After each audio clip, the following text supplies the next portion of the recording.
इबादत की शुरुआत में हम गाएंगे गीत नंबर 55, हिम नंबर 55।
हमारे खुदावंद यीशु मसीह का फजल, खुदा की मोहब्बत और रूल कुदूस की शराकत आप सब के साथ होती रहे। सेक्शन 4 और 5 एक साथ मिलकर कहें।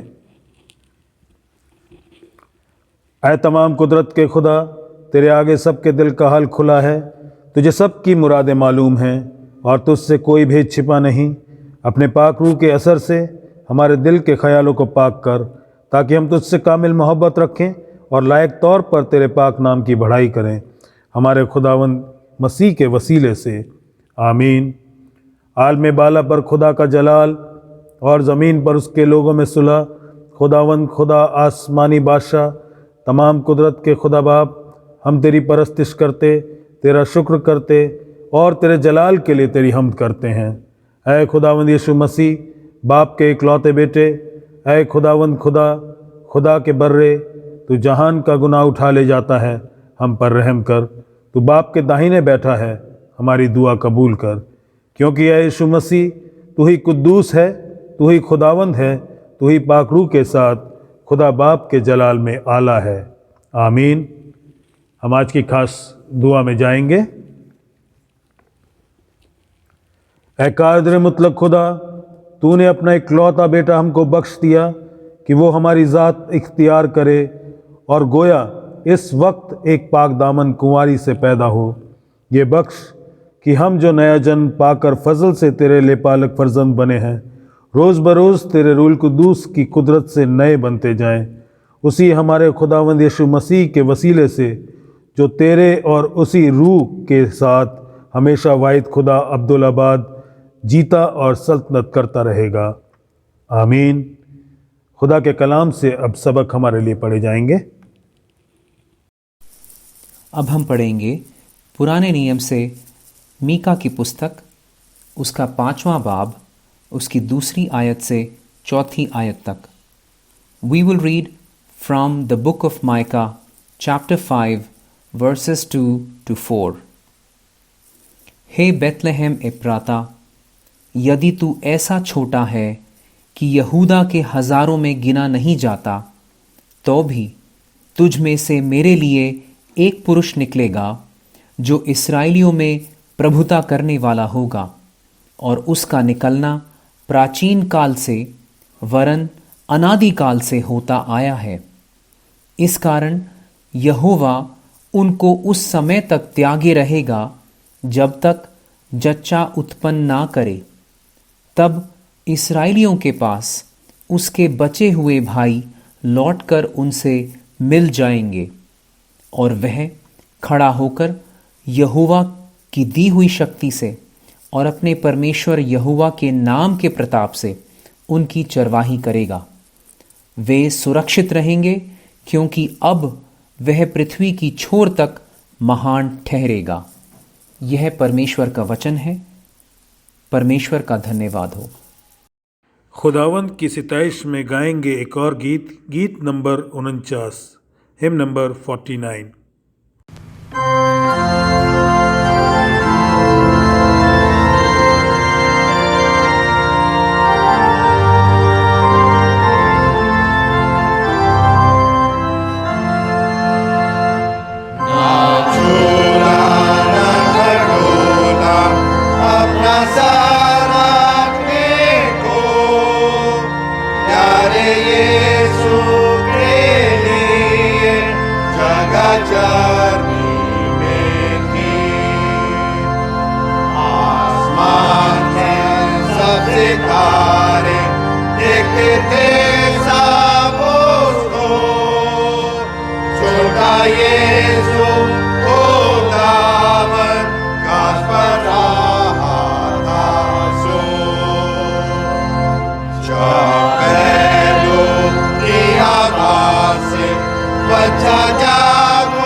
हम पढ़ेंगे तीतुस की पुस्तक, उसका 3 अध्याय, उसकी 4 से 7 आयत।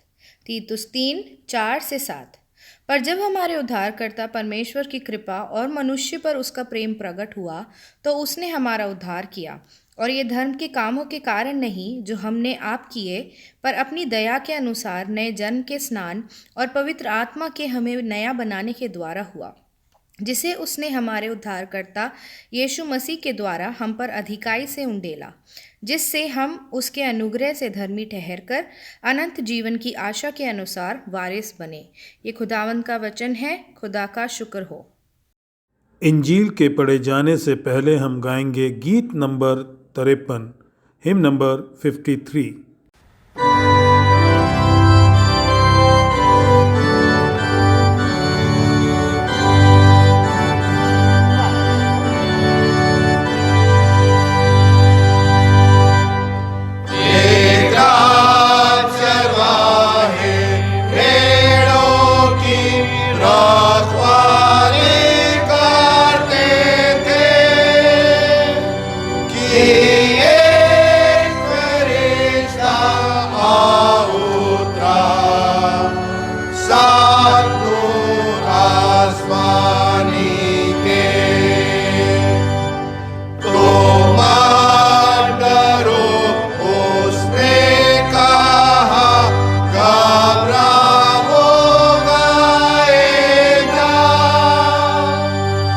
बशारतें को भेजता है सब आदमियों को आज दाऊद के शहर में एक मोजे दुनिया का है पैदा हुआ, तुम सुनो है उसका ये बता। एक बच्चे को तुम पाओगे दाऊद के बानी में, कब्रों में लेटा हुआ है और बड़ा जानी में। जब कह चुका तो उसके साथ बहुत रिश्तेगा आसमान से नाज़िल हुएगा, गाते हुए होसा। आसमान पर राखी उतर से सुलह ज़मीन पर भी, खुदा और आदमियों के भी आमीन हो हमारी।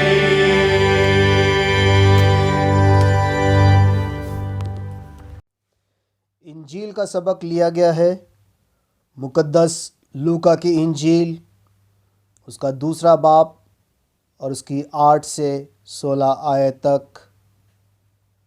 और उस देश में कितने गडरिये थे जो रात को मैदान में रहकर अपने झुंड का पहरा देते थे, और प्रभु का एक दूत उनके पास आ खड़ा हुआ और प्रभु का तेज उनके चारों ओर चमका और वे बहुत डर गए। तब स्वर्गदूत ने उनसे कहा, मत डरो, क्योंकि देखो मैं तुम्हें बड़े आनंद का सुसमाचार सुनाता हूँ, जो सब लोगों के लिए होगा, कि आज दाऊद के नगर में तुम्हारे लिए एक उद्धारकर्ता जन्मा है, और यही मसीह प्रभु है। और इसका तुम्हारे लिए ये पता है कि तुम एक बालक को कपड़े में लिपटा हुआ और चरनी में पड़ा पाओगे। तब एकाएक उस स्वर्गदूत के साथ स्वर्गदूतों का दल परमेश्वर की स्तुति करते हुए और यह कहते दिखाई दिया, आकाश में परमेश्वर की महिमा और पृथ्वी पर उन मनुष्यों में जिनसे वे प्रसन्न है शांति हो। जब स्वर्गदूत उनके पास से स्वर्ग को चले गए तो गडरियों ने आपस में कहा, आओ हम बैतलहम जाकर ये बात जो हुई है और जिसे प्रभु ने हमें बताया है देखें। और उन्होंने तुरंत जाकर मरियम और यूसुफ को और चरनी में उस बालक को पड़ा देखा। ये मसीह की इंजील है। खुदावंद यीशु मसीह के प्यारे और मीठे नाम में मैं आप सबको बड़े दिन की मुबारकबाद देता हूँ। I wish you merry Christmas. Merry Christmas to all of you. आप सब जो लोग हमें देख रहे हैं, हमें सुन रहे हैं, उन सब को बड़ा दिन बहुत बहुत मुबारक हो। मैं होली ट्रिनिटी चर्च की कलीसिया की तरफ से, पास्टर कमेटी की तरफ से और अपने परिवार की तरफ से आप सबको बड़े दिन की शुभकामनाएं देता हूँ।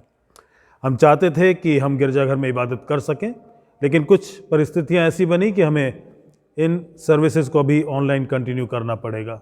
मेहरबानी से आप बेयर करें हमारे साथ, और खुदा की जो मर्ज़ी है हम उसमें अपने आप को उनके हाथों में सुपुर्द करते हैं। इस बड़े दिन के त्यौहार को भी हम परिवार में रहकर अपने लोगों के साथ खुशी के साथ मना सकते हैं। और इस बात को हम याद कर सकते हैं कि खुदा बाप ने हर परिस्थिति में हमें सिखाने के लिए बहुत से ऐसे सबक रखे हैं कि हम सीखें और अपनी ज़िंदगियों को बेहतर बनाने की लगातार कोशिश करते चले जाएं। ये बड़ा दिन भी जो इस पेंडेमिक के सीज़न में आया है, हम सब के लिए कुछ ऐसा ही माहौल लेकर आया है जहाँ पर हमारे पास बहुत कुछ सीखने को है और नए तरीके से चीज़ों को करने को है। तो एक कहा जाता है कि ये नॉर्मल तरीका है और ये नॉर्मल तरीका नहीं है, लेकिन हम कह सकते हैं this is the new normal. अब हम इस तरीके से भी कुछ चीज़ों को करना सीखें। एक बार फिर से आप सबको बड़ा दिन मुबारक हो। इससे पहले कि हम कलाम की ओर बढ़ें, हम दुआ करें। खुदावंद प्यारे बाप आसमानी, शुक्रगुजार हैं आज के इस खास दिन के लिए खुदावंद, वो दिन जो हम सबको खुशियों से भरता है, उम्मीद से भरता है और खुदावंद हम सबको उस बड़ी आशा की ओर लेकर चलता है जिसमें हम जानते हैं कि आपने हमारे उद्धार के लिए, हमारी नजात के लिए इंतज़ाम किया और उसी के चलते खुदावंद आपने अपने बेटे को हमारे लिए भेजा ताकि वो खुदावंद इंसान बने और परमेश्वर अपने आप को हलीम करे और हमारी ज़िंदगियों में खुदावंद उसके आने से उम्मीद हो सके, आशा हो सके और परमेश्वर हम आप में आनंद मना सकें। आज कलाम की ओर खुदावंद जब हम देखते हैं, गौर करते हैं, आपसे मांगते हैं पाक रूह के असर से खुदावंद हमें इस कलाम को समझने की अक्ल दें और खुदावंद इसे अपनी ज़िंदगी में उतारने के लिए आप हमारी सहायता करें। खुदावंद यीशु मसीह के नाम में मांगते हैं, आमीन। लूका की इंजील उसका 2 अध्याय और 8वें पद से आगे यहाँ पर खुदावंद यीशु मसीह की पैदाइश का जिक्र है और खुदावंद यीशु मसीह के इस दुनिया में आने, उनकी पहली आमद, उनकी पैदाइश के पैगाम को हम साल दर साल लगातार सुनते हैं और इसके लिए हम बहुत खुशियाँ और जश्न भी मनाते हैं। लेकिन जो पैगाम, जो मैसेज है, कई बार जब बार बार हम किसी चीज़ को सुनते जाते हैं तो हमारे लिए बहुत नॉर्मल हो जाता है और हमें लगता है कि सब कुछ रूटीन में है। लेकिन हमें इस बात को गौर से सोचने की ज़रूरत है कि ये जो कलाम है, जो दुनिया में एक ऐसा इवेंट है जो सबसे बड़ा है, उसका हम किस तरीके से अपनी ज़िंदगी में एहतराम करते हैं, उसका कितना असर अपनी ज़िंदगी में देखते हैं।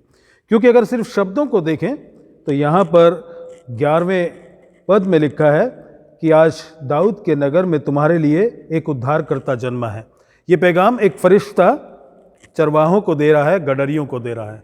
और जो पैगाम है जो फरिश्ता दे रहा है, जब उनके सामने खड़ा है तो हमें ये भी जान लेना चाहिए कि ये जो फरिश्ता है कोई बेबी एंजल नहीं है और कोई ऐसा एंजल भी नहीं है जिसे हम देख सकते हैं कि उड़ रहा है, बहुत मासूम सा, या कोई ऐसा बच्चा जिसके गालों पर डिंपल पड़ा हुआ है।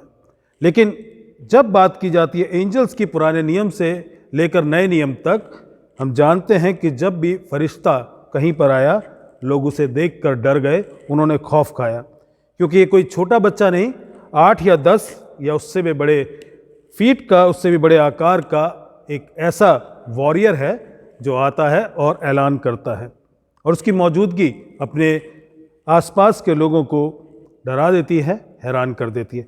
वो फरिश्ता यहाँ पर इन चरवाहों से कह रहा है कि आज दाऊद के नगर में तुम्हारे लिए उद्धारकर्ता जन्मा है।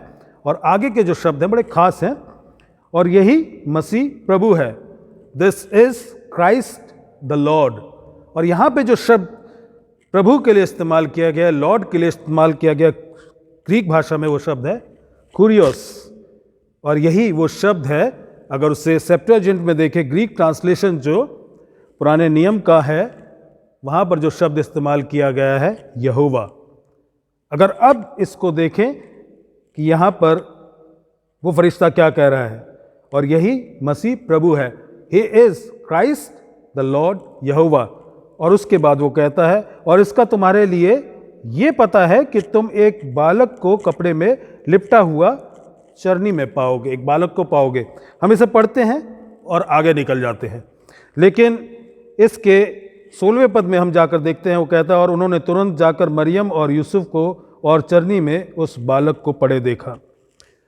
बड़े साधारण से शब्द हैं, बड़ी आसानी से इनको पढ़ा जा सकता है, लेकिन इसकी गहराई को हम तब समझ सकते हैं जब उस शब्द प्रभु के ऊपर गौर करें। वो प्रभु, वो परमेश्वर जिसने इस सारे यूनिवर्स को बनाया है, जिसने इस सारी दुनिया को अपने हाथों से सृजा है। और इस दुनिया की जब हम बात करते हैं, हम इस ज़मीन पर हैं, इस ज़मीन में हमने बहुत सी चीज़ों को देखा है इस पृथ्वी पर, लेकिन हम बात कर रहे हैं सृष्टि की जिसमें गैलेक्सीज भी हैं। हम एक गैलेक्सी में हैं और वो गैलेक्सी इतनी बड़ी है कि उसको हम पूरे तरीके से ट्रैवल नहीं कर सकते, समझ नहीं सकते। और कहा जाता है कि परमेश्वर की सृष्टि में 2 ट्रिलियन गैलेक्सीज हैं। ये साइंटिफिकली प्रूवन फैक्ट है। 2 ट्रिलियन ऑफ गैलेक्सीज एग्जिस्ट। और उस गैलेक्सी में से अगर एक गैलेक्सी में दूसरी गैलेक्सी पर पहुंचने की कोशिश की जाए और लाइट की स्पीड से अगर चला जाए तो कहा जाता है कि मिलियन ईयर्स, शायद 10 लाख से भी समय सालों का लगेगा एक गैलेक्सी से दूसरी गैलेक्सी में पहुंचने का। हम उस परमेश्वर की बात कर रहे हैं जिसने 2 ट्रिलियन से भी ज़्यादा गैलेक्सीज को बनाया है। और जब हम इस दुनिया में लौट कर आते हैं, इस दुनिया की बात करते हैं, हम देखते हैं बहुत बड़े बड़े विशाल पर्वत, हम देखते हैं वो समुद्र, उनकी गर्जन को सुनते हैं, वेरी पावरफुल। हम देखते हैं हवा, तूफान बड़ी तेज़ी के साथ चलता है। और उसके साथ साथ हम सूरज की किरणें जो इस पृथ्वी पर पहुंचती हैं, दे आर पावरफुल। उस परमेश्वर ने जिसने सब कुछ बड़ा पावरफुल बनाया है, बहुत सामर्थी बनाया है, he comes on this earth as a powerless child. बिल्कुल एक ऐसे बच्चे के तरीके में अपने आप को इतना हलीम करता है कि वो यहाँ पर इस दुनिया में बहुत विनम्र तरीके से अपने आप को लेकर आता है। एक बच्चा जिसके अंदर कोई पावर नहीं है, he is completely dependent on his parents. अजीज़ों, परमेश्वर ने अपने आप को इतना हलीम किया, किसके लिए किया? आपके लिए, मेरे लिए। उस परमेश्वर की हम बात कर रहे हैं, उसकी ह्यूमिलिटी की बात कर रहे हैं। हम बात करते हैं गुड फ्राइडे और ईस्टर की। और गुड फ्राइडे और ईस्टर पे जब हम जाते हैं तो उस वक्त हम खुदावंद यीशु मसीह के मौत, उसके उस इवेंट का जिक्र करते हैं जहाँ पर उसने हम सब के लिए कुर्बानी दी।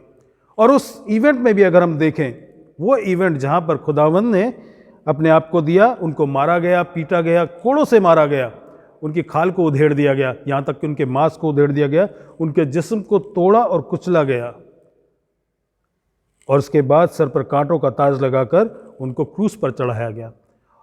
लेकिन अगर सही मायने में देखें, वहाँ पर जितना खुदावंद यीशु मसीह को ह्यूमिलिएट किया गया, उससे ज़्यादा ह्यूमिलिएशन उनके जन्म के वक्त की थी। वो खुदावंद जिसके चारों तरफ फरिश्ते अनगिनत तादाद में हमेशा यूं कहते रहते थे, होली होली होली, कुद्दूस कुद्दूस कुद्दूस खुदावंद, वो परमेश्वर उन फरिश्तों की मौजूदगी को छोड़कर वहाँ से निकलकर हमारे लिए इंसान बना। अपने सारे वैभव, अपने सारी ग्लोरी को छोड़कर वो हमारे लिए इंसान बना। उस परमेश्वर की बात हम कर रहे हैं। और वो परमेश्वर आया क्यों? उसको ज़रूरत क्या पड़ी इस दुनिया में आने की? उसको क्या चाहिए था कि वो इस दुनिया में आके करता? क्योंकि उसने जो सृष्टि की थी, उस सृष्टि में उसने सब कुछ परफेक्ट बनाया था। और जब उसने सब कुछ ऑर्डर में बनाया था और उसके बाद जब उसने उस दुनिया को हमारे इंसानों के हाथों में छोड़ा तो क्या हुआ? We started moving from order to chaos. हम उस अच्छी परिस्थिति से बहुत बुरे हालात की ओर बढ़ने लगे। This whole universe is moving towards chaos, from order to chaos. और उसी वजह से हम कह सकते हैं कि परमेश्वर ने जब ये देखा कि ये सारी सृष्टि जो मौत की तरफ बढ़ रही है, इट इज़ गेटिंग डिकेड, और लगातार ये कमज़ोर पड़ती जा रही है, मौत की ओर बढ़ रही है, तो परमेश्वर को इसमें इंटरवीन करना पड़ा। और परमेश्वर ने इसमें इंटरवीन किया क्योंकि जिस परिस्थिति में अगर हम हैं, इंडिविजुअल्स तरीके से देखें कि हम किस जगह पर हैं, हम दूसरे लोगों का एडवांटेज लेना चाहते हैं अपने प्लेजर के लिए, अपनी पोजीशंस के लिए, अपने ईगो के लिए, उन सारी चीज़ों के लिए हम दूसरों को एक्सप्लॉइट करते हैं। हम दूसरों को न सिर्फ एक्सप्लॉइट करते हैं, हम उनको उस जगह तक पहुंचा देते हैं जहां दुनिया और हमारी नज़रों में उनकी कोई वैल्यू, कोई कीमत नहीं होती। They don't even need to exist.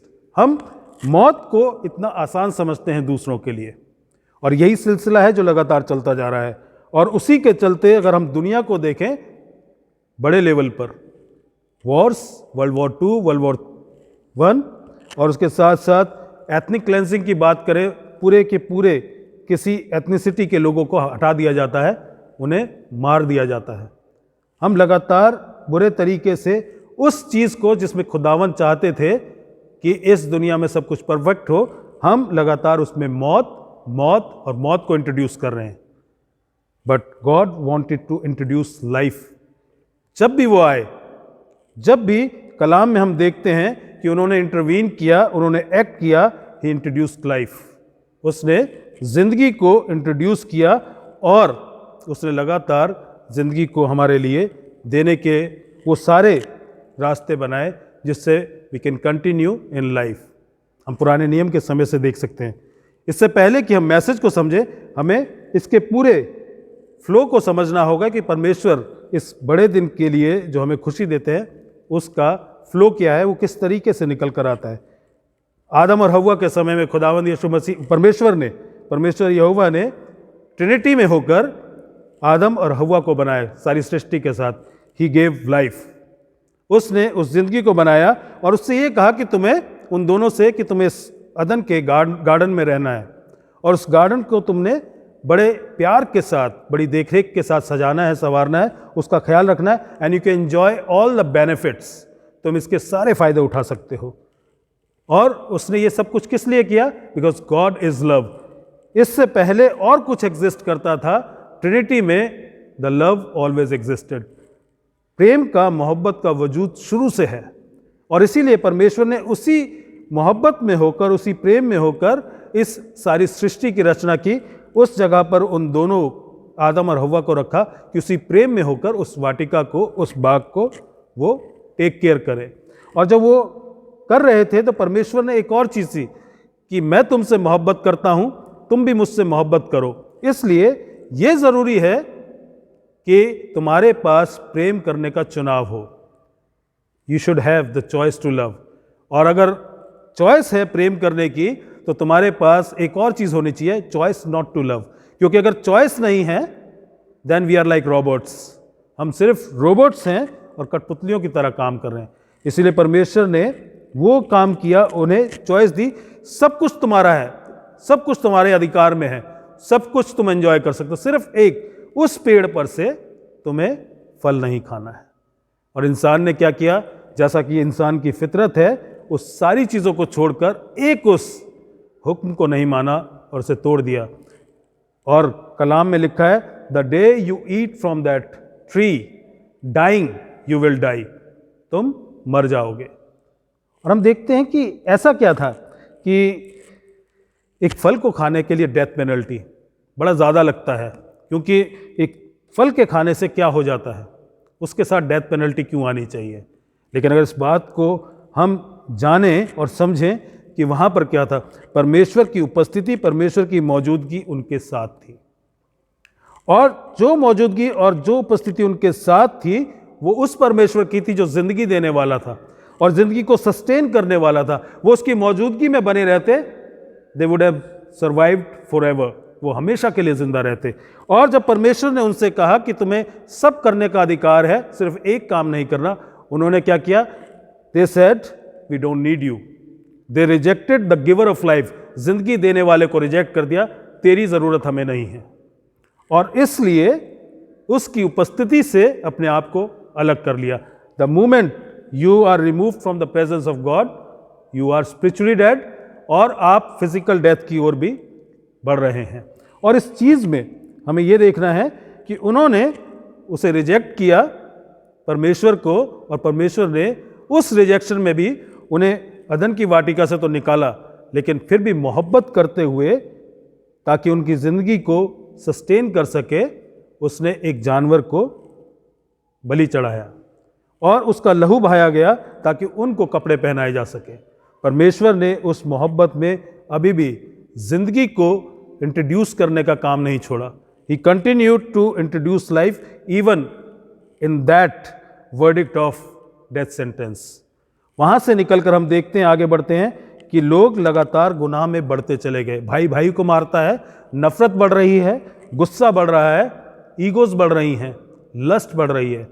और यहाँ पर लिखा है कलाम के अंदर, पुराने नियम में हम देखते हैं कि नूह के समय तक आते आते गुनाह इतना बढ़ गया था कि परमेश्वर को खुद गुस्सा आया, अफसोस हुआ कि ये मेरे इंसान कहाँ चले गए। और उन्होंने एक बार फिर से रीसेट बटन को दबाया ताकि वो जो गुनाह बहुत बढ़ गया, जो मौत की तरफ बहुत तेज़ी से सबको लेकर जा रहा है, उससे बचाया जा सके और एक बार फिर से ज़िंदगी को इंट्रोड्यूस किया जा सके। नूह और उसके फैमिली के द्वारा एक बार फिर से ज़िंदगी को इंट्रोड्यूस किया गया। But again as the humans are, उन्होंने एक बार फिर से गुनाह को अपने ज़िंदगी में लिया और नूह के बच्चों ने भी गुनाह करने शुरू किया। उसके बाद लगातार ये सिलसिला चलता रहा। जब हम अब्राहम तक पहुंचते हैं तो अब्राहम की ज़िंदगी में हम देखते हैं परमेश्वर एक बार फिर उसके साथ चलते फिरते थे, उसके साथ बैठे, बात करी, उसके घर आके खाना भी खाया। एक बार फिर से फेलोशिप रेस्टोर हो रही थी। और उसी फेलोशिप में हम देखते हैं परमेश्वर ने एक कौम को चुना जो अब्राहम से आगे निकले, उसके आगे की नस्ल चली। उसमें से एक कौम को चुना जिसे हम इब्रानी कौम कहते हैं, यहूदी कहलाए जो बाद में। और वो जो कौम चुनी गई उसके बारे में अगर हम देखें, किसको चुना था? दे वर नॉट स्पेशल, वो बहुत खास नहीं थे। They were not influential and powerful. जब उन्हें चुना नजात के काम के लिए, परमेश्वर ने अपनी योजना के लिए, वो उस वक्त था जब वो गुलामी में थे मिस्र देश में, टोटली कंप्लीटली ऑप्रेस्ड, कुचले हुए, सताए हुए लोग थे। उनके पास कोई से नहीं था। They were powerless. And God said that through this powerless community, this people group, I will introduce my power, my life once again to the whole world. उस कौम से खुदावंद ने, परमेश्वर ने अपने उस नजात ज़िंदगी के काम को आगे कंटिन्यू किया। और हम जानते हैं कि आगे जब चलते हैं तो लगातार, चाहे वो 12 कौम आगे निकली, दाऊद राजा आगे निकला, या जो भी आगे बढ़ते गए, सब ने बार बार गलतियाँ की। इज़राइल कौम ने तो बहुत बड़ी गलती करी। जब परमेश्वर उनका राजा था, परमेश्वर उनको लीड कर रहा था, टैबरनेकल में, उस तंबू में उनके बीच में अपनी उपस्थिति फिर से देता था। उन्होंने क्या कहा? हमें राजा दे। परमेश्वर ने कहा मैं तुम्हारा राजा हूँ, I am the perfect king. They said we don't need perfect king, we want imperfect man and imperfect king. और परमेश्वर ने उनसे ये कहा your will be done. C.S. Lewis एक बात कहते हैं, 2 किस्म के लोग होते हैं। एक तो वो होते हैं जो परमेश्वर से कहते हैं तेरी मर्जी पूरी हो, एक वो लोग होते हैं जिनसे परमेश्वर कहता है तेरी मर्जी पूरी हो। इज़राइल कौम की मर्जी को पूरा किया गया और राजा उनको दे दिया गया। और हम जानते हैं कि एक के बाद एक, एक के बाद एक राजा ने कैसे गुनाह किए, क्या गलतियाँ की। इज़राइल कौम 2 हिस्सों में बटी और आपस में झगड़ा किया, अपने लोगों को बहुत बर्बादी की ओर लेके गए और लगातार ज़िंदगी से अलग होते गए। लेकिन परमेश्वर ने अपने उस ज़िंदगी को देने, उसको इंट्रोड्यूस करने के काम को यहाँ पर भी नहीं रोका। और हम जानते हैं कि जैसे जैसे ये बात आगे बढ़ी, नबियों की ज़बानी उन्होंने बहुत सी चीज़ों को ऐलान में रखा, प्रोफेसीज में रखा। और उसमें एक प्रोफेसी ये थी कि एक कुंवारी जन्म देगी एक बालक को, और उसका नाम क्या होगा? इमैनुअल, गॉड विद अस, परमेश्वर हमारे साथ। और हम आज जब नए नियम में आते हैं और यहाँ पर देखते हैं जो जिक्र अभी हमने पढ़ा, this is the message, God with us, God's presence, उसकी उपस्थिति, उसकी मौजूदगी हमारे साथ। वही मौजूदगी जिसको इंसान लगातार रिजेक्ट करता आ रहा है, वही मौजूदगी जिसको इंसान लगातार छोड़ता आ रहा है, अपने सामने से हटाने की कोशिश करता आ रहा है, उसी मौजूदगी को एक बार फिर से परमेश्वर हमारे बीच में देते हैं। और यही मैसेज है क्रिसमस का जो हमारे लिए है। और इस मैसेज में जब हम देखते हैं कि परमेश्वर जब आया, प्रभु यीशु मसीह जब आए, तो उन्होंने अपनी मिनिस्ट्री को शुरू किया। जब वो अपनी उम्र में पहुंचे, उन्होंने अपनी मिनिस्ट्री को शुरू किया। आए, उन्होंने शुरुआत की यूहन्ना बपतिस्मा देने वाले से बपतिस्मा लिया, एक और चीज़ को पूरा किया जो वहाँ पर ज़रूरी थी। और उसके बाद हम कई बार सोचते हैं कि वो परमेश्वर थे, खुदावंद यीशु मसीह, तो उनके लिए सारी कामों को करना आसान था जो इंसान नहीं कर सकता, बिकॉज इट वॉज इंसिडेंटल, क्योंकि वो परमेश्वर थे, सब कुछ उनके लिए आसान था। लेकिन अगर इस बाइबल को अगर हम देखें, यह हमें बताती है कि सब कुछ उनके लिए आसान नहीं था। जो कुछ उन्होंने किया वो एक इंसान की हैसियत से किया।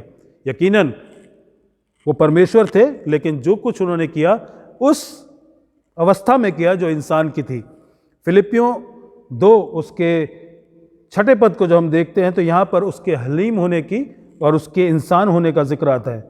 लिखा है जिसने परमेश्वर के स्वरूप में होकर भी परमेश्वर के तुल्य होने को अपने वश में रखने की वस्तु ना समझा। He was God, but he did not consider to be equivalent to God to be something to be grasped. और उसने क्या किया, वरन अपने आप को ऐसा शून्य कर दिया. He emptied himself. उसने अपने आप को खाली कर दिया. उसने अपने आप को खाली कर दिया ताकि पूरे तरीके से इंसान की हैसियत से वो काम करे. और इंसान की हैसियत से वो क्या काम कर रहा था? जब हम इंजील के काफ़ी हिस्सों को देखते हैं, मत्ती 8-9 को देखें या और भी हिस्सों को देखें, what he was doing continuously, he was teaching, preaching and healing.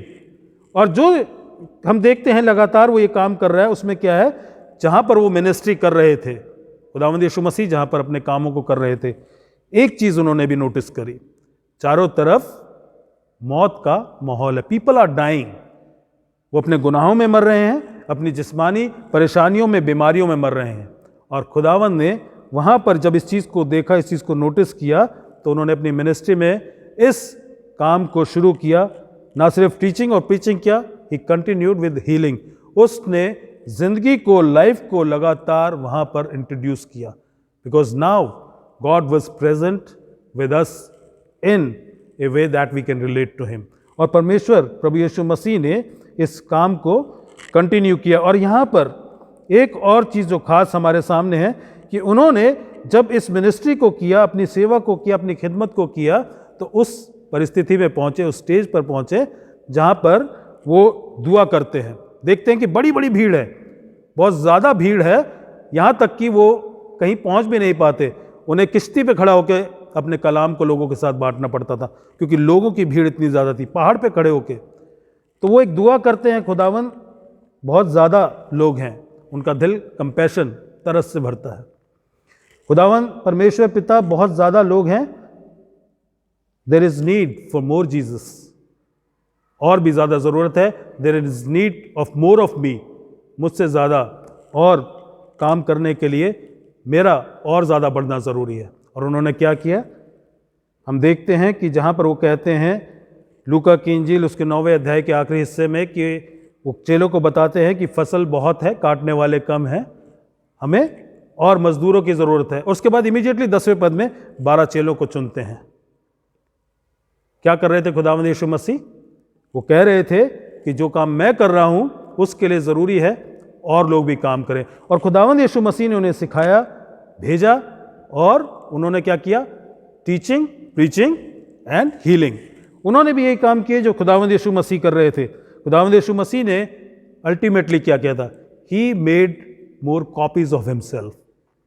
उसने अपने आप को उनके अंदर डाल दिया, अपनी प्रेजेंस को उनके अंदर डाल दिया, अपनी मौजूदगी को अंदर डाल दिया. And then these people started introducing life to the people around them. उन चेलों ने उस जिंदगी को, लोगों को इंट्रोड्यूस करना शुरू कर दिया. लेकिन चेले थे, कई बार तो इतना खुश थे कि खुदावंद दुष्टात्माएं भी तेरे नाम से हमारे सामने झुक जाती हैं. लेकिन कई बार वो दुष्टात्मा को निकाल नहीं पाते थे. और प्रभु यीशु मसीह उनसे कहते हैं, जब ट्रांसफिगरेशन की उस पहाड़ी से उतर कर नीचे आते हैं और वो उस दुष्टात्मा को नहीं निकाल पाते, खुदावंद यीशु मसीह कहते हैं, मैं कब तक तुम्हारे साथ रहूँगा? I am trying to make the perfect copies of myself into you and still you are not able to do that. तब खुदावंद यीशु मसीह उस दुष्टात्मा को निकालते हैं और कहते हैं कि ये प्रार्थना और उपवास से निकल सकता है. ये प्रार्थना और उपवास से निकल सकता है. अजीजों, बड़ी खास चीज़ है समझने की, प्रार्थना और उपवास से कैसे निकल सकता है. जब खुदावंद यीशु मसीह का बपतिस्मा हुआ यूहन्ना के द्वारा, खुदावंद यीशु मसीह के ऊपर पवित्र आत्मा उतरा, एक कबूतर की नाई. और क्या हुआ? वो उस आत्मा के चलाए, पवित्र आत्मा के चलाए शैतान के द्वारा आजमाइश के लिए बियाबान में चले गए. और जब उस बियाबान में गए तो खुदावंद यीशु मसीह बैठे हुए नहीं थे, वो अपना समय वेस्ट नहीं कर रहे थे. 40 दिन तक लगातार he was in presence of God, he was meditating upon the word of God. वो परमेश्वर के कलाम के ऊपर लगातार गौर कर रहे थे. इसीलिए जब शैतान ने आकर 40 दिन के बाद कहा कि अगर तू चाहे तो इन रोटियों से कह पत्थर से कहे रोटियां बन जाएं, तो वो हो जाएंगी, क्योंकि तू तो परमेश्वर का पुत्र है. और खुदावंद यीशु मसीह ने उसे क्या जवाब दिया? कलाम से जवाब दिया. व्यवस्था वितरण उसके 8वें अध्याय से, ज़रूरी नहीं है कि इंसान रोटी ही से जीवित रहे. वो परमेश्वर के वचन के द्वारा जीवित रहेगा। व्हाट जीसस वाज सेइंग कि ये जो भूख है जो जिस्म की है, यकीनन बर्दाश्त करना आसान नहीं है। उसके लिए अगर हम एक दिन खाना नहीं खाते कमज़ोर होते हैं, 2 दिन 4 दिन नहीं खाते कमज़ोर होते हैं, और 40 दिन तक तो बहुत कमज़ोर हो जाते हैं।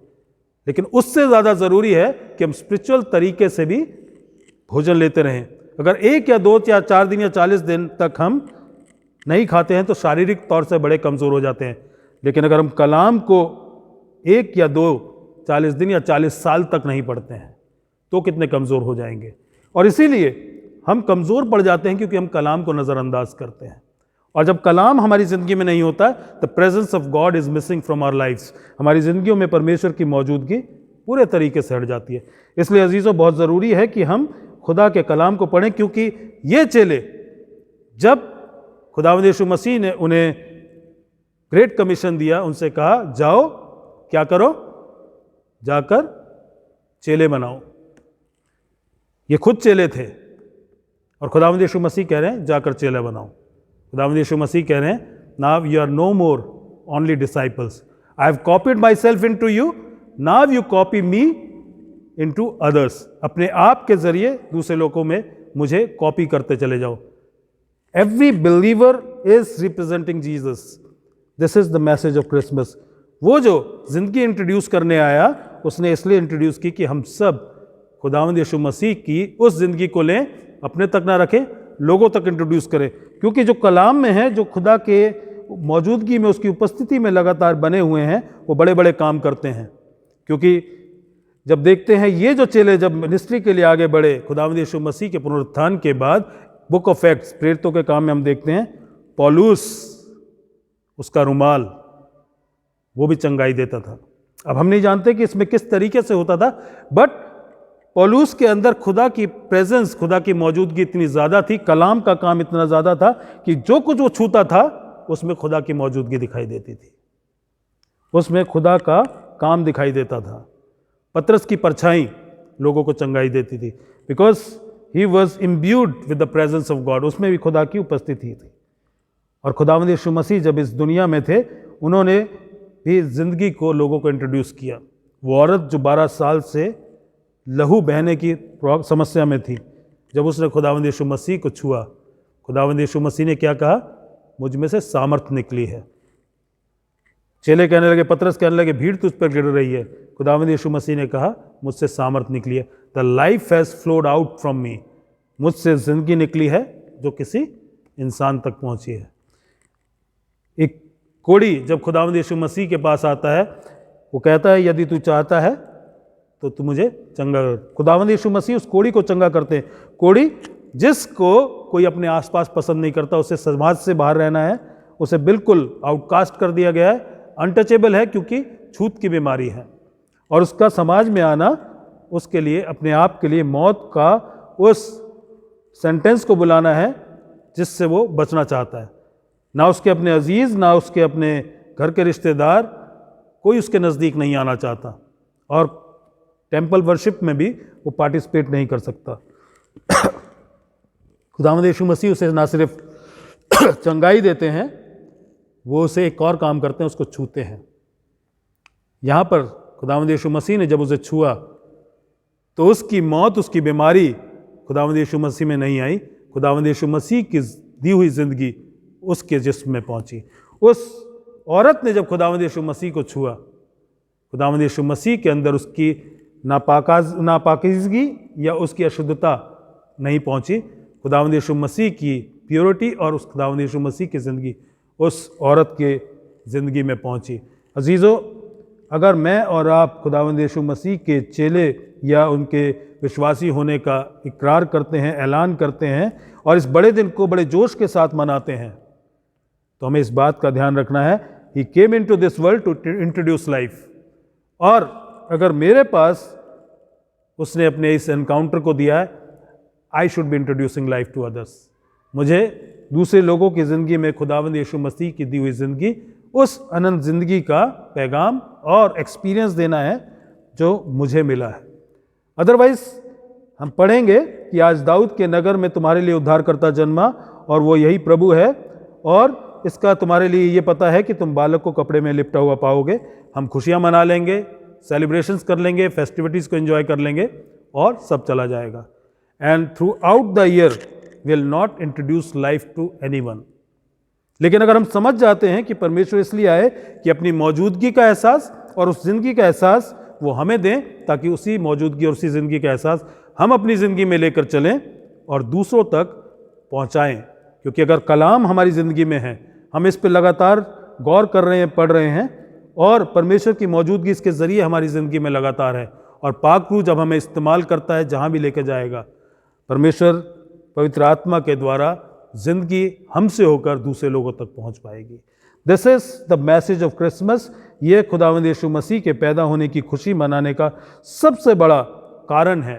This is the reason for Christmas, that Emmanuel, God with us, his presence with us, his life with us, and not only with us, it is with us so that it can spread through us. और अगर हम ये कर सकते हैं, then we are eligible to celebrate Christmas. तभी हमारे पास हक है कि हम क्रिसमस मनाएं। और अगर हम इस क्रिसमस को मनाना चाहते हैं तो हम इसको मनाकर अपनी ज़िंदगी के द्वारा दूसरे लोगों को भी जिंदा परमेश्वर के पास लेकर आ सकते हैं, जो हमेशा की ज़िंदगी देता है। The one who is giver of life, sustainer of life, introducer of life, and who has promised to give life eternal. परमेश्वर इन वचनों के द्वारा हम सबको आशीषित करे। Once again I wish you all merry Christmas. आप सब बहुत खुशियाँ मनाएं, और खुशियाँ ना सिर्फ मनाएं लेकिन खुशियाँ ज़िंदगी के ज़रिए दूसरे लोगों तक भी पहुँचाएं। आइए हम दुआ करें। प्यारे बापा आसमानी, शुक्रगुजार हैं आपके कि आपने हमें ज़िंदगी दी है, और इस ज़िंदगी के लिए एक मकसद भी दिया है, और उस मकसद को समझने के लिए कलाम भी दिया है। खुदावंद होने दें, कलाम को पढ़ें, इस मकसद को समझें, और खुदावंद इस ज़िंदगी को आपकी दी हुई नेमत समझकर बिल्कुल खुदावंद उस मर्ज़ी के अनुसार जो आप किए जिएँ, ताकि हम दूसरों के लिए बरकत और ज़िंदगी का कारण बन सकें। खुदावंद यीशु मसीह के नाम से मांगते हैं, आमीन।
हमारे लिए मसूबी हुआ, उसने दुख उठाया और दफन हुआ और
समस्या पर ईमान रखता हूँ।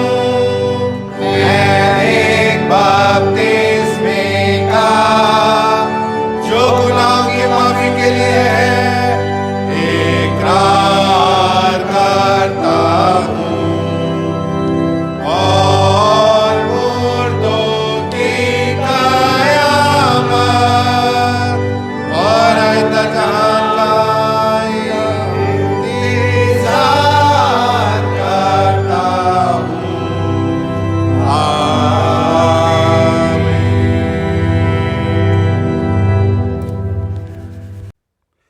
मैं आप सबका आज के इस खास बड़े दिन की इबादत में वेलकम करता हूं। आप सबका स्वागत है।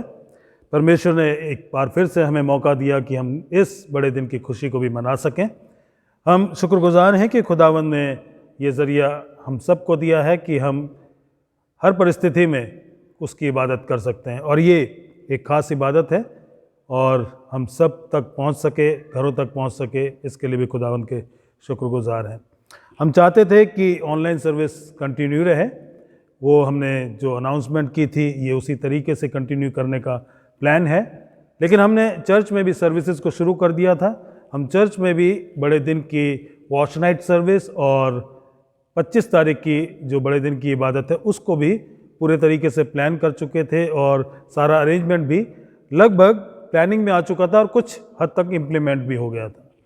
लेकिन कुछ ऐसी परिस्थिति बनी कि हमारे जो यहाँ पर लोकल एडमिनिस्ट्रेशन है वहाँ से हमें ये सूचना मिली कि हमें पूरे तरीके से इस समय, ख़ास तौर से इस पेंडेमिक के समय में, डिज़ास्टर मैनेजमेंट एक्ट, आपदा जो भी ये एक्ट है उसके तहत जितने भी प्रोविजंस हैं, जितने भी प्रिकॉशंस हैं, जितने भी निर्देश हैं, उन सब का पालन करना है और बड़े सख्ती के साथ करना है। हमें ये भी बताया गया कि अगर थोड़ा सा भी वायलेशन होता है तो सख्त कार्रवाई की जाएगी। हमने ये कोशिश करी कि इन वर्शिप सर्विसेज को डिवाइड कर दिया जाए। हमने 5 सर्विसेज को करने का फ़ैसला किया। 2 सर्विसेज 24 तारीख की रात को और 3 सर्विसेज 25 तारीख की सुबह से लेकर दोपहर तक, जब तक वो चलती, हमने कोशिश की कि हम ऐसे करेंगे और लोगों को डिवाइड करने की कोशिश करेंगे। लेकिन जब हम लोकल अपने थाने में गए, वहाँ हमने रिक्वेस्ट करी कि हम इस तरीके से करना मांग रहे हैं। उन्होंने कहा आप कैसे भी करिए, लेकिन थोड़े से वायलेशन पे भी हम एक्शन लेंगे। और एक्शन लेने की बात जब बार बार हो रही थी तो हमें ये भी सोचना ज़रूरी था कि हम किस तरीके से सारे क्राउड को कंट्रोल करेंगे, क्योंकि एक जो बार बार उनका शब्द था वो ये था कि कंप्लेंट अगर होती है तो एक्शन लेना पड़ेगा, और कंप्लेंट होना आजकल बहुत मामूली सी बात है। अंदर बाहर दोनों तरफ से कंप्लेंट हो जाती है। और आप बहुत ख्याल रखें, बहुत ध्यान रखें कि ये जो भी कदम आप उठाने जा रहे हैं इबादत का, उसको सोच समझ के करें। आप जैसे ऑनलाइन सर्विस कर रहे हैं बड़ा अच्छा रहा है, आप देखिए कि आपको कैसे करना है, फैसला आपका होगा। अगर हमारे पास कंप्लेंट आती है तो हमें एक्शन लेना पड़ेगा। तो ये सारी बातें सोचते हुए हमने 24 तारीख की रात की सर्विसेज को और 25 तारीख की सर्विस को सस्पेंड किया। हम ऑनलाइन तरीके से आपके सामने हैं। हम जानते हैं बहुत से लोगों को इससे बहुत तकलीफ़ पहुंची है, हम सबको तकलीफ़ पहुंची है। कलीसिया के लोग जो चर्च नहीं आ पा रहे, वो चाहते थे कि चर्च में आए, खुदा की इबादत करें, इस खास दिन तो खास तौर से त्यौहार को मना सकें, इबादत को कर सकें। ये एक अच्छा समाचार नहीं रहा सबके लिए। मेरे खुद के लिए भी ये व्यक्तिगत तरीके से बड़ा कड़वा और बड़ा अच्छा अनुभव नहीं था, कड़वा अनुभव रहा, क्योंकि एक पासबान के लिए पूरे साल की इबादत करना एक उसकी खुराक है, उसका एक काम है जिसे वो करता है। लेकिन जब त्यौहार पर इबादत होती है तो बहुत सी बार ऐसी ज़िंदगियां चर्च में आती हैं जो शायद खुदा के कलाम तक नहीं पहुंच पा रही, या खुदा का कलाम उन तक नहीं पहुंच पा रहा। और एक ऐसा मौका होता है एक पासबान के लिए कि खुदा का कलाम उन ज़िंदगियों तक भी पहुंचे। और ये मौका शायद व्यक्तिगत तरीके से जो लोग चर्च में आते वो नहीं आएंगे। जो बहुत से लोग सिर्फ फेस्टिवल्स पे आते हैं, तो वो नुकसान एक पासबान की हैसियत से मुझे भी हुआ है। तो आप सब से दरख्वास्त है कि हमारे साथ बेयर करें। ये हम सब के लिए एक ऐसा एक्सपीरियंस है जो डिफरेंट है। जैसा कि मैंने शुरू में कहा कि नॉर्मल नहीं था, लेकिन अब न्यू नॉर्मल के साथ कई बार हमें कुछ समय तक चलना पड़ेगा, और जब परिस्थितियां ठीक हो जाएंगी तो हम वैसे ही सब इबादतों को रूटीन में सामान्य तरीके से करने पाएंगे। अब जहाँ तक बात है 27 तारीख के प्रोग्राम की, सर्विस की, जो हम गिरजाघर में करने वाले थे, या 1 तारीख का जो भी फंक्शन या प्रोग्राम या सर्विस थी, हमें उन्हें भी अभी सस्पेंड कर रखना पड़ेगा। पास्टर कमेटी में इस बात का फैसला हुआ कि हम जब तक परिस्थितियाँ सामान्य नहीं होती, हम इन सर्विसेज को ऑनलाइन कंटिन्यू करेंगे। जहाँ तक बात संडे की है और उन दिनों की है जब चर्च में इबादत होती है, मैं यहाँ पर व्यक्तिगत तरीके से मौजूद रहूँगा। दुआ का समय जो होता है, जो लोग चाहते हैं कि वो दुआ करें, चर्च में आकर इंडिविजुअल तरीके से दुआ कर सकते हैं कुछ लोग, लेकिन मैं यहाँ पे प्रेजेंट रहूँगा। कोई किसी तरीके की लिटर्जी का इस्तेमाल नहीं होगा। आप अपनी दुआ अपने दिल में कर सकते हैं, थोड़ा समय बिताकर आप वापस जा सकते हैं। और आप अगर चाहते हैं, क्योंकि बहुत लंबा अरसा हो गया है कि लोगों को पाक अशा नहीं मिली है, तो आप मुझे कॉल कर सकते हैं, बता सकते हैं। हमारी कोशिश है कि हम आप तक पहुँचें। कंपाउंड के लोग जो हैं वो भी मुझे बता सकते हैं कि अगर वो चाहते हैं पाक अशा होने चाहिए, तो हम पूरे हाइजीन के साथ, पूरे प्रिकॉशंस के साथ अलग अलग फैमिलीज़ को अलग अलग समय पर पाक अशा दे सकते हैं। और अगर कलीसिया में कुछ लोग दूर भी हैं, अगर बीमार हैं या कुछ बुज़ुर्ग हैं या कुछ लोग चाहते हैं कि उन्हें पाक अशा मिले, तो आप मुझे बता सकते हैं फ़ोन करके। जैसा शेड्यूल में हमें अलाउ होगा, हम आपके साथ टाइम को फिक्स करके आपके पास पहुंचकर आपको पाक अशा देने की कोशिश करेंगे। आप इस चीज़ में भी सहयोग करें, क्योंकि अब तक आपने सहयोग किया है। मेजॉरिटी जो हमारे चर्च की रही है, उन्होंने बहुत सारी चीज़ों में हम सबको एनकरेज किया, सहयोग दिया, इन ऑनलाइन सर्विसेज के लिए भी, और जिस तरीके से सब कुछ हमने अब तक मैनेज किया है। मेहरबानी से आप दुआओं में याद रखें, एक दूसरे को दुआओं में याद रखें। और त्यौहार का समय है, एक दूसरे के साथ मिठास में बने रहें, कड़वाहट में ना आए, और कोई ऐसा काम ना करें जिससे चर्च के नाम को बदनामी मिले। हम सब इस चर्च को और ऊंचा और बेहतर देखना चाहते हैं, इसमें मिनिस्ट्री को और अच्छा होता हुआ देखना चाहते हैं। तो अगर आपको कोई प्रॉब्लम है, कोई समस्या है, तो आप मुझसे डायरेक्ट बात कर सकते हैं। कई बार गॉसिप करने से बात इधर उधर होती है और सही इन्फॉर्मेशन नहीं मिल पाती। लोग अपने अपने मन से इन्फॉर्मेशंस देते हैं और वो इन्फॉर्मेशंस कई बार अक्सर मिसलीडिंग हो जाती है। तो बेहतर होगा सही जगह से सही इन्फॉर्मेशन ले लें, ताकि गलतफहमियां ना फैलें, सही इन्फॉर्मेशन सही तरीके से लोगों तक पहुंच सके। यहाँ पर बाहर आज हम डोनेशन बॉक्सेस को रख रहे हैं। फेस्टिवल का समय है। हम रात को जैसे इस सर्विस को रिलीज़ करते हैं, प्रीमियर करते हैं, तो आप देख लेंगे, और जब आपको नोटिस मिलता है तो आप कल से चाहें तो आप आकर चर्च को विज़िट भी कर सकते हैं।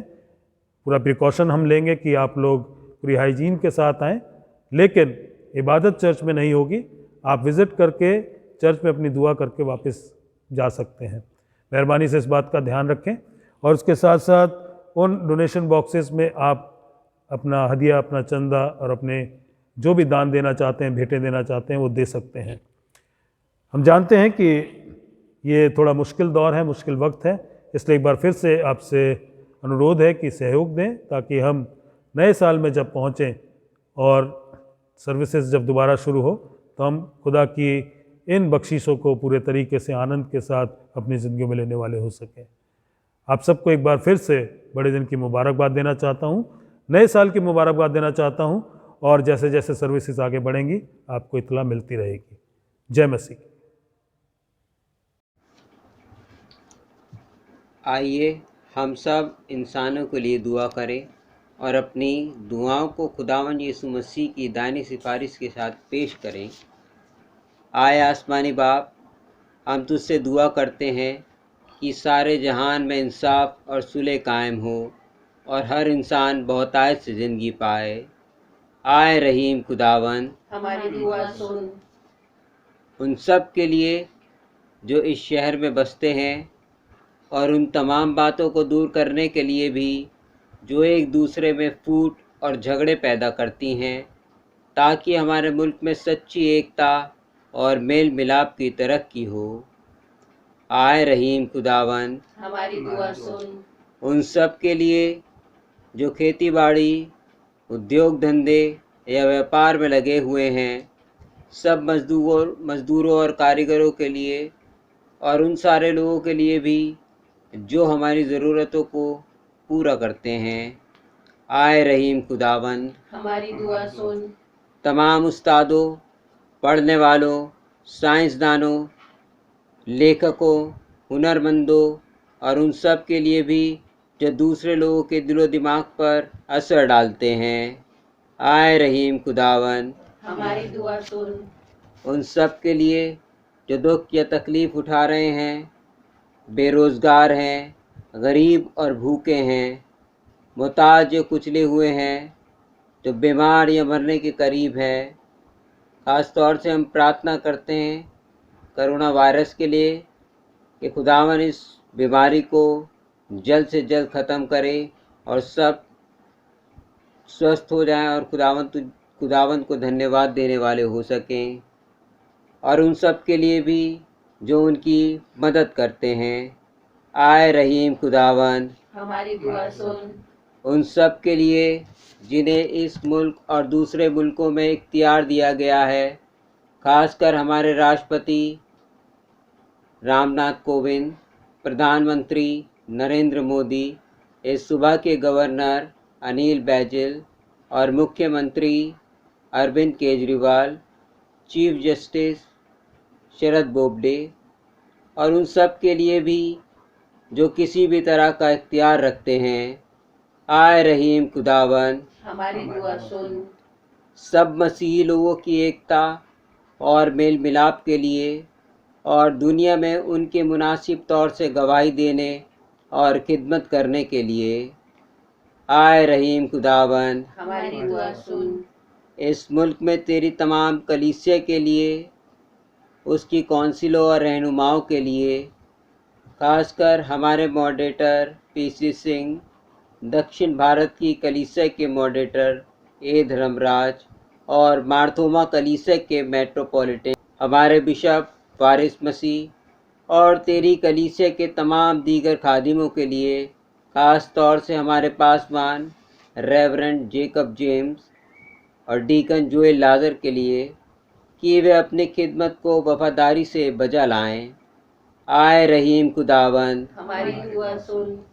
ये बख्श कि तेरे उन तमाम लोगों के साथ जिन्होंने वफादारी से इस दुनिया में तेरी खिदमत की है, हम भी तेरी बादशाही की अब्दी खुशी में शरीक हों। आए रहीम खुदावन, हमारी दुआ सुन। आए आसमानी बाप, अपनी बादशाही जल्ला और हमारी इन दुआओं को कबूल फरमा जो हम तेरे बेटे और अपने खुदावंद और मुंजी यीशु मसीह के नाम के वसीले से पेश करते हैं। आमीन। गुनाहों का इकरार। आए अजीजो, हमारे खुदावन यीशु मसीह ने फरमाया, खुदावन हमारा खुदा एक ही खुदावन है। तो खुदावन अपने खुदा से अपने सारे दिल और अपनी सारी जान और अपनी सारी अकल और अपनी सारी ताकत से मोहब्बत रख। पहला हुक्म यही है। दूसरा यह है कि तो अपने पड़ोसी से अपने बराबर मोहब्बत रख।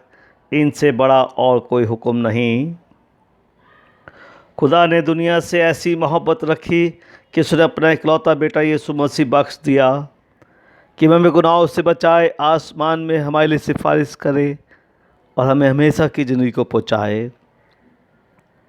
इसलिए आइए हम तौबा ईमान के साथ अपने गुनाहों का इकरार करें। हम खुदा के फजल से उसके हुक्मों को मानने का और सब लोगों के साथ मेल और मोहब्बत से रहने का पक्का इरादा करें। आए तमाम कुदरत के खुदा, हमारे आसमानी बाप, हमने ख्याल, कौल और फ़ेल से और अपने ही साथियों के ख़िलाफ़ गुनाह किया है।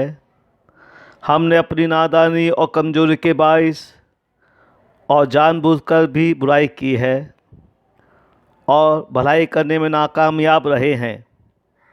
इन सब के लिए हम निहायत गमगीन हैं और तौबा करते हैं।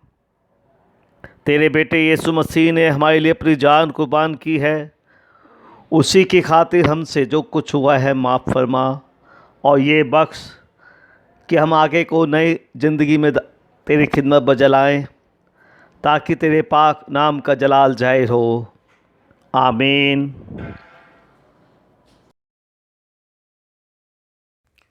तमाम कुदरत का खुदा उन सब को माफ़ करता है जो अपने साथियों को माफ़ करते और सच्चे दिल से तौबा करते हैं। वो हम पर रहम करे, हमारे सब गुनाहों को बख्शे और उनसे हमको रिहाई दे। हर तरह की नेकी में हमको मुस्तकम मजबूत करे और हमें हमेशा की ज़िंदगी में कायम रखे, हमारे खुदावंद यीशु मसीह के वसीले से।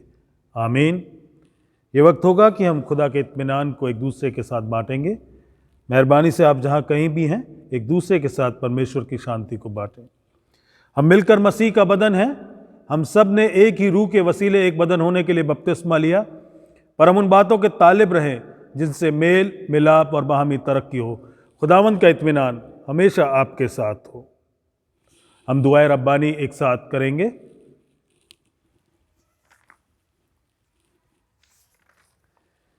ऐ हमारे आसमानी बाप, तेरा नाम पाक माना जाए, तेरी बादशाही आए, तेरी मर्जी जैसे आसमान पर पूरी होती है ज़मीन पर भी हो। हमारी रोज़ की रोटी आज हमें दे, हमारे कसूरों को माफ़ कर कि हम भी अपने कसूरवारों को माफ़ करते हैं। हमें आजमाइश में न पड़ने दे, बल्कि बुराई से बचा, क्योंकि बादशाही और कुदरत और जलाल अबद तक तेरा ही है। आमीन।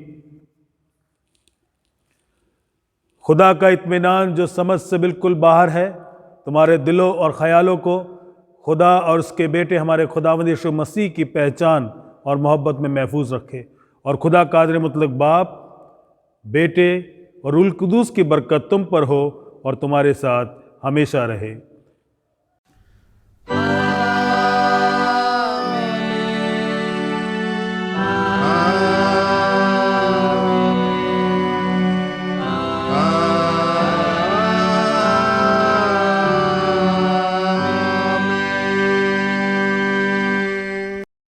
इबादत के आखिर में हम गाएंगे गीत नंबर 54, हिम नंबर 54।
आसमान